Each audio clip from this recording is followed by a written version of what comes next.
আসসালামু আলাইকুম, মোৰ নাম আকিয়া খাতুন। আমি পাৰা চেনেলত থকা সকলোকে নমস্কাৰ। তো আজি আমাৰ ঝাওপাৰা গাঁওখন কেনেকুৱা আৰু আমাৰ ঝাওপাৰা গাঁৱৰ দৃশ্যটা কেনেকুৱা, তো আহক আপোনালোকক মই আজি দেখাই আছোঁ। ইমান অসুবিধা, ৰাস্তা ঘাটৰ অসুবিধা আৰু যেতিয়া কি বৰষুণ আহে তেতিয়া মানে গৰাখহনীয়া হয় নদীত, ইমান অসুবিধা। তো এতিয়া এনেকুৱা মানে এই ঠাণ্ডাৰ 6 মাহ যে আছে, এই ঠাণ্ডাৰ 6 মাহ বতাহ আৰু ধূলি বালি বহুতো হৈ থাকে। আৰু কেতিয়াবা মানে ভাত খাব নোৱাৰে মানুহবিলাকে, এনেকুৱা অৱস্থা।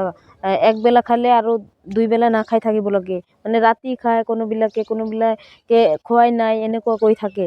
আৰু এতিয়া যে গৰমৰ ছিজন আহি আছে, এই গৰমৰ ছিজনত যেতিয়া বানপানী আহে তেতিয়াতো বহুতো অসুবিধা হয়।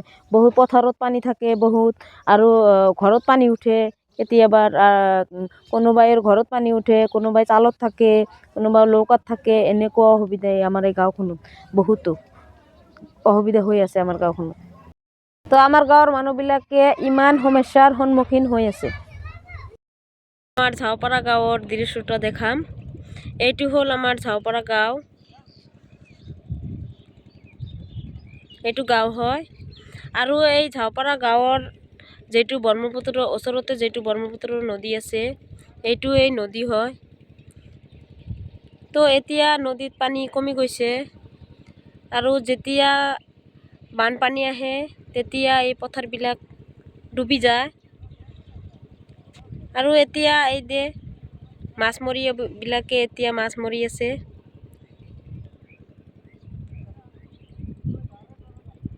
আপোনালোকক মই দেখাই আছোঁ, এইবিলাক মাছ মাৰি আছে। আৰু যেতিয়া গৰাখহনীয়া হয় তেতিয়া মানে বহুত অসুবিধা হয়। এই যে ৰাস্তা ঘাট নাই, ইয়াতে ৰাস্তা ঘাটৰ সমস্যা হয়। এতিয়া মানুহৰ পথাৰ দি যাব লাগে, কোনো ৰাস্তাই নাই এনেকুৱা। আৰু যেটো বাঁহৰ বান্দাল আছে এইটো দিছিলে, এতিয়া পানী কমি গৈছে, এতিয়া মানে বুজা নাযায়। যেতিয়া পানীটো বেছি হৈ যায় তেতিয়া মানে এইবিলাক ভৰি থাকে পানীৰে, এতিয়া পানী নাই। আৰু আপোনাক আমি বস্তু দেখাই আছোঁ, এই যে যিবিলাক নদীৰ এই পাৰত যিবিলাক ঘৰ দেখা গৈ আছে, এই ঘৰবিলাক যেতিয়া বানপানী আহে তেতিয়াই এই ঘৰবিলাক ডুবি যায় পানীৰে। তেতিয়া সেইপাৰৰ মানুহ আহি এইপাৰত থাকে, আৰু কোনোবাই পাহাৰত যায়, এনেকুৱা অৱস্থা হৈ যায় যেতিয়া আমাৰ ইয়াতে বানপানী হয় তেতিয়া। এতিয়াতো বানপানীটো নাই, এতিয়া ইৰিগেশ্যনো নাই, ইৰিগেশ্যনবিলাকো কমিছে যিহেতু নদীত পানী নাই।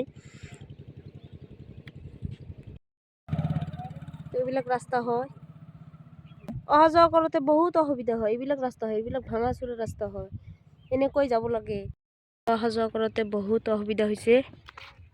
এই দেখো মানুহ খোজকাঢ়ি যাব লাগে, ইয়াতে কোনো গাড়ী ঘোড়াৰ সুবিধা নাই, এনেকৈ খোজকাঢ়ি যাব লাগে। এইটো ৰাস্তা হয় নদীৰ মাজেৰে। আমি সোমালো এদি ঝাওপাৰা গাঁৱত। তো যেতিয়া বানপানী আহে তেতিয়া ডুবি যায়, সেইকাৰণে ৰাস্তাত ঘৰ বান্ধি বান্ধি মানুহবিলাকে বসবাস কৰি আছে। এই দেখো এনেকুৱা ৰাস্তাই নাই, এনেকুৱা অৱস্থা।